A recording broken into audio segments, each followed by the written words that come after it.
Now listen to what President Biden said when he was asked about his recent phone call with Benjamin Netanyahu. Mr. President, what did Prime Minister Netanyahu tell you about his plans relating to retaliation? He's coming over to help with the storm. What? Let's bring in Congressman Darrell Issa, Republican from California. Congressman, was that a joke or a gaffe or what? I think we're beyond jokes and gaffes. We have a president who needs to be kept out of the limelight and, quite frankly, needs to have his fingers off of the control of government. We saw that when he was pulled out of the race.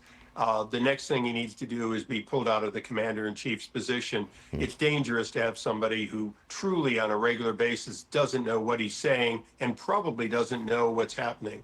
Congressman, Fox has confirmed that the Afghan national arrested for plotting an election day terror attack. He worked as a security guard for the CIA in Afghanistan. But DHS Secretary Mayorkas refuses to answer questions about it. Watch this. Mr. Secretary, how was this man brought into the U.S.? Jackie, I'm here in North Carolina communicating with the individuals who are still conducting search and rescue operations. But we're getting conflicting answers from your agency. Jackie, that's not what I said. What I said is I'd be pleased to discuss this issue at a different time. Secretary, can you assure people that appropriate steps have been taken to secure the country against these kinds of threats? Jackie, your persistence in questioning can be matched by my persistence in answers. Well, I guess that's no answer. Congressman, first of all, how did this Afghan national get through multiple background checks? Do we have any idea? Well, Stuart, in spite of the fact that a great many Afghans were critical to our years there, from time to time there were people who were shocked by their Afghan translators or accompaniments.